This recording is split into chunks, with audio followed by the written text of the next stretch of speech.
Hello everybody, it's me, James, and I'm here to complete my Zoombinis series with mathematics. Today we'll be going over these final, last three puzzles, and talking a little bit about algebra and algorithms. Let's get started.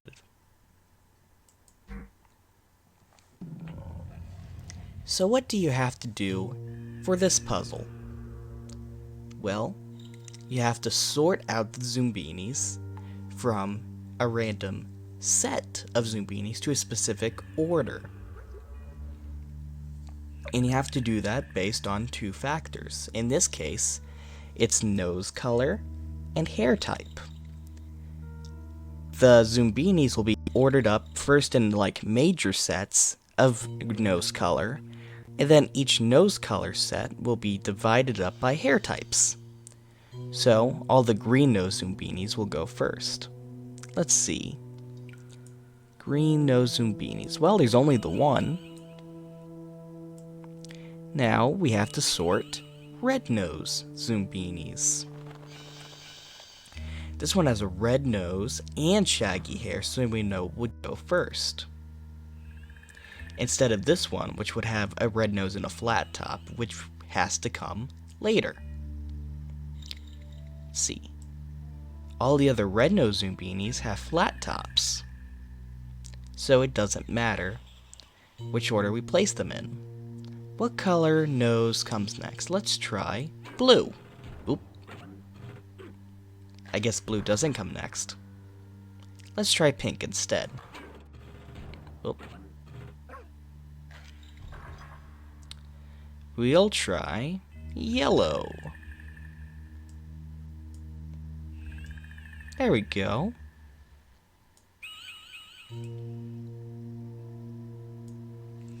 So, what did we discover here? We discovered that baseball caps and ponytails come before flat tops, and ponytails come after baseball caps. What's more, we know that baseball caps have to come after shaggy hair. And so, because we know that baseball caps come after shaggy hair, and ponytails come after baseball caps but before flat tops, and flat tops can't be in the fourth position because that's like little hair fronds like this guy, we know that flat tops now must be in last place. So, effectively, we've deduced how we can place every other Zoombini. Oh, there's the extra pink nose. I almost missed him. Ah, here we go. Perfectly in order. Notice how we just took a random set of Zoombinis and we ordered it based on two different principles. Something like this might be called an operation, and I'll talk a little bit more about operations in the next puzzle.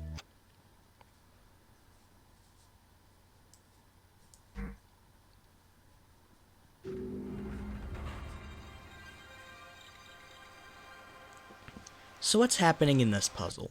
Well, you have a Zoombini here, and you have a crystal Zoombini here. And what you need to do is make sure that their images, when they're on this center crystal, match up. If they don't match up, then the crystal will lower as the Zoombini tries to jump this gap, and it will be knocked back home. But if you get them right, the crystal will rise up, and the Zoombini will be able to safely continue its journey. Now remember how I said earlier that we turned a set of unorganized Zoombinis into like an ordered group of an ordered list of Zoombinis?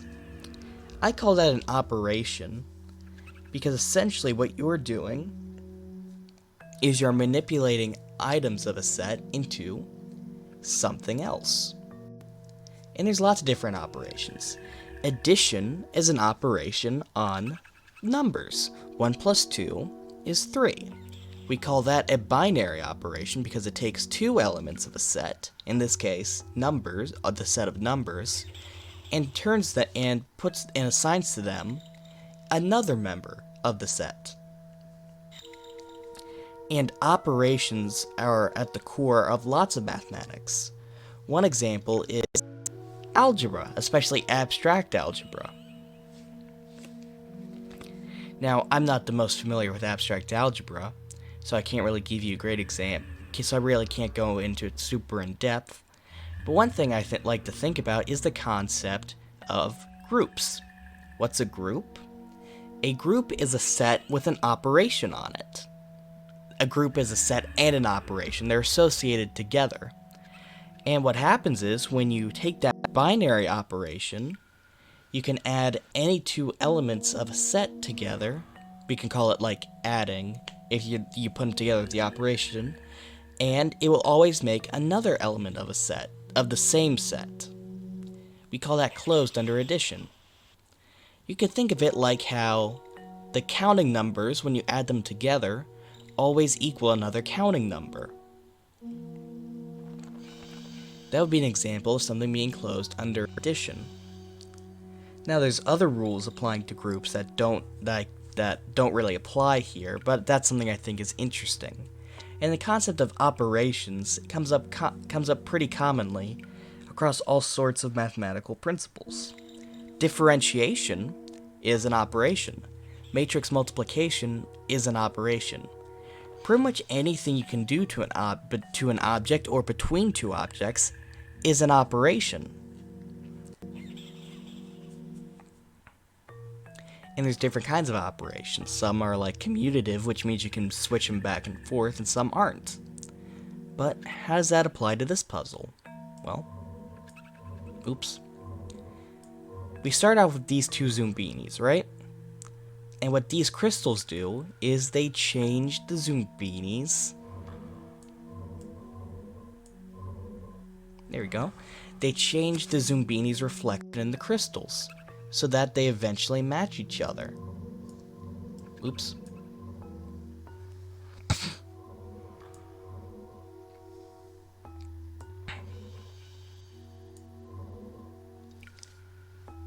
In a way, we can think of these crystals as performing operations on a Zoombini, or on the crystal Zoombini. This crystal is an operation. It turns this Zoombini from having a yellow nose to having a pink nose. This Zoombini, this crystal, operates on this Zoombini. It turns its shaggy hair into a ponytail. And when we use the right operations, they match up, and the Zoombini can move safely to its destination. Let's get on to the next puzzle. Now, what happens next? Well, different things can happen too. Oops, let's try...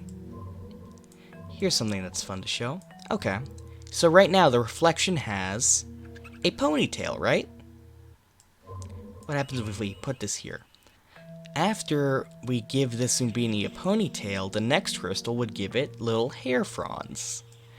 But if we put it before... Oops. Then it would give it a ponytail. And then this ponytail would give it a ponytail again. So the final reflection would have a ponytail in this order, but would have hair fronds in this order. Why? Well, this is an example of operations that don't commute. You can't, it doesn't matter if you do, it matters if you do them in different orders. Multiplication is commutative. 3 times 4 is the same thing as 4 times 3. These operations in the crystals and how they change the Zoombinis are a lot more like division. In a sense, anyways. 3 divided by 4 isn't the same thing as 4 divided by 3. It's not commutative, like these crystals aren't. That said, let's try and figure out how we can put these together.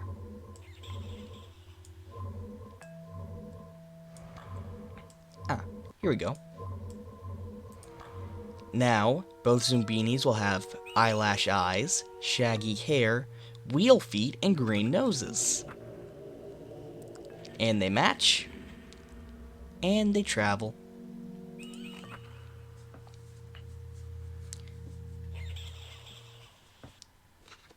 Let's see, what do we do now?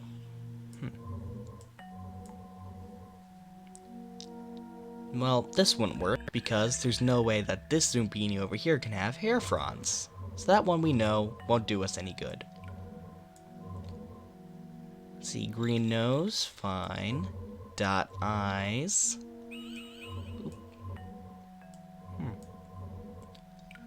Huh. So this one has a blue nose, so this one must have a blue nose too. Essentially what this puzzle is trying to find the right way to order operations on Zoombinis, so that way they're changed into exactly what you need them to be.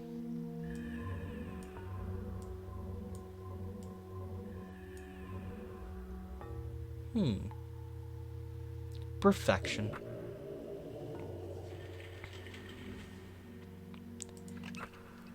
I'm sorry I can't really give you much more in the way of description on how operations operate, in a manner of speaking.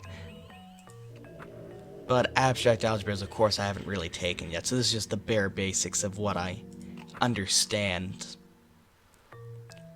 But it is interesting to see how different operations act in different ways. For example, you can if you have a function that has like multiple variables, you can take its derivative in different ways. And that's more calculus based. But nonetheless, it's interesting because if you take the derivatives even of the same variables in different orders, you can get different equations and different results. Sorry if a lot of my examples are calculus based and you don't care for that terribly much, but I've been studying for my GRE recently. Bingo bango. There we go. And that's where a lot of my time and focus, at least with math and stuff, has been going as of late. Okay. No. So you need to have those glasses. Oops. Perfect. You know, it's getting pretty late, and I've said pretty much everything I want to say for this puzzle, and I think you all understand how it works, and the basic concept behind operations. So, I'm going to move on to the last one. This one deals less with algebra and more with algorithms. Oops. I could probably do that one, but it'd take forever. Let's bump that down so it's something I can complete in a reasonable time frame. So, what is this puzzle? Well, you place a Zoombini on one of these two triangles, and then they get taken up in a bubble. The bubble will travel across the grid, and whenever it hits an arrow, it will move in that direction. If a Zoombini has spring feet, and it hits this arrow, it will go this direction into a black hole. We don't want that. If a Zoombini has a blue nose and hits this one, it will go this direction, and then it will go down into this black hole. We don't want that either. So, what does this do? What does this mean? Well, we can think of this grid as an algorithm. I actually have my GRE practice book right here, so I'll just read out the definition from it. An algorithm is a finite sequence of well-defined and logical steps used to complete a task, usually to solve a problem. An algorithm has the following properties. No instructions can be dependent on the user. All ambiguity in the process must be removed. So you can't have things that are random or just the user just selects arbitrarily. The process must end with a solution after a finite number of steps, and the process is deterministic. Again, things can't be random. You can't leave things up to interpretation, you can't have things decided randomly. Every step has to unambiguously determine what the next step is. Simply stated, an algorithm must receive an input and through a finite process produce a solution. So, how's this grid like an algorithm? Well, if we put like a spring Zoombini here, then the first instruction would be to send it upwards, then rightwards, then downwards. And this is an interesting arrow because it's a conditional step. If the Zoombini has spring feet, it has to go to the right, where it'll go up and onto this little safe platform.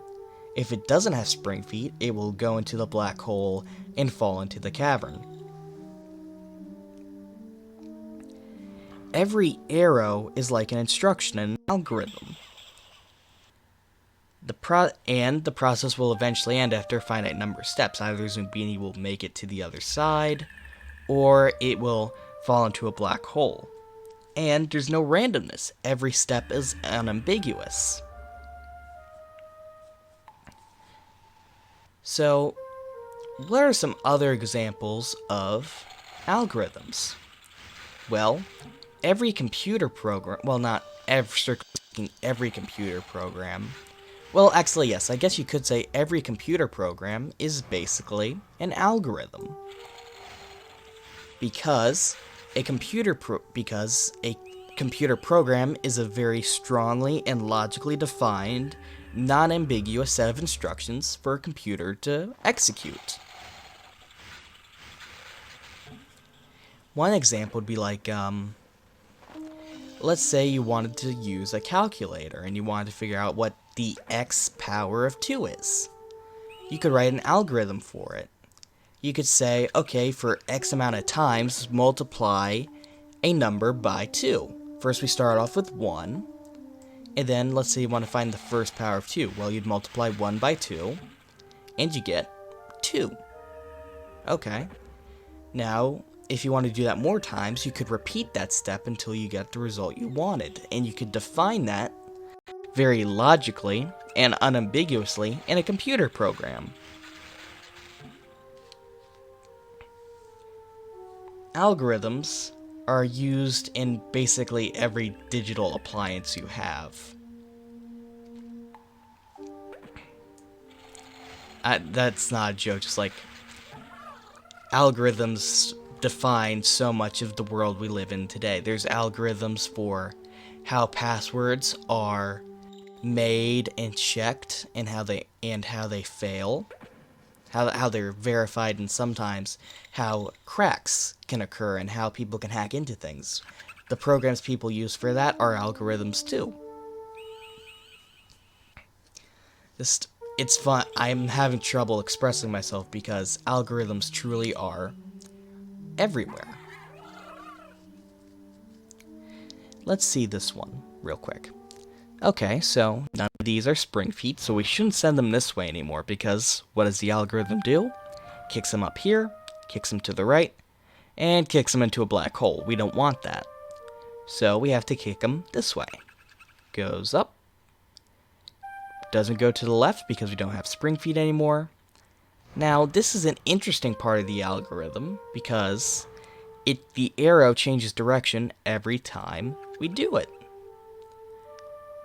If this arrow is up, we shouldn't send a blue nose, because it will go into the black hole and die. Well, not die, but you know. If this arrow is pointing right, we shouldn't send it up, because a pink nose will fall into the hole and die. But what happens when we send a pink nose through while the arrow's pointing upwards instead of to the right? Well, arrow switches. It passes the blue nose, and it's on its way to safety. And we can send the blue nose over. And, hey, it avoids the hazards.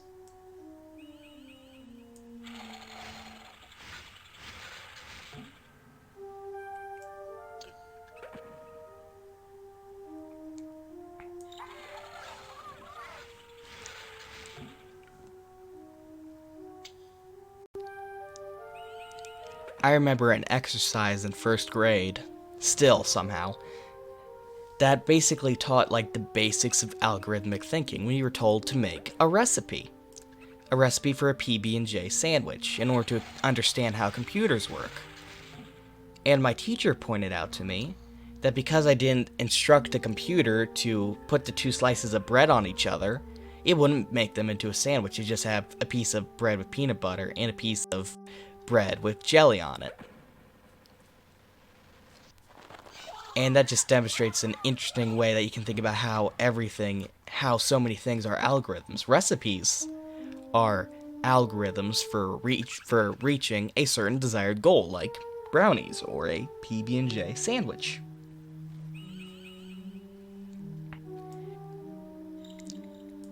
Algorithms and the theory behind them are really interesting to me. I really should know more about them. It's hard for me sometimes to find suitable math books on topics I find interesting. But I recommend you look them up and just learn a little bit more about how algorithms are made and how programming works. I know I mentioned in the last episode about programming and mathematical thinking and how it relates. But I do recommend that if you're interested in it, take a look at it. My mother, too, would actually be pretty good at this. She's actually a computer science teacher now. So she, too, could communicate about algorithms. But yeah, that's just a basic little idea of what an algorithm is. An algorithm's like a series of steps or a recipe that you can give to a person or a computer. And its final goal is to solve a problem, like moving Zoombinis from one side of a cavern to the other. And an operation is basically anything that takes one object or a set of objects and transmute them into possibly a different object or associates them with a different object. Like how differentiation associates a function with its derivative, or how crystals associate Zoombinis with a Zoombini with a different hair type or eye type. That's all I have for now. I wanted to keep this one relatively short because I didn't know as much for this one as I did about the others, but I hope the basic things I talked about are interesting to you. And I want to thank you for taking the time to watch me play a children's game and talk about random math things. Ramble, really. More of a ramble. Well, this is the last episode. I don't know what I want to do with this from here. I do want to keep making YouTube videos. And if you have any suggestions, Lord knows I'm open. So yeah. Thank you all for watching, and if you have any ideas, don't be afraid to tell me about them, because I got nothing at this juncture. As always, thank you for watching. Have a lovely night.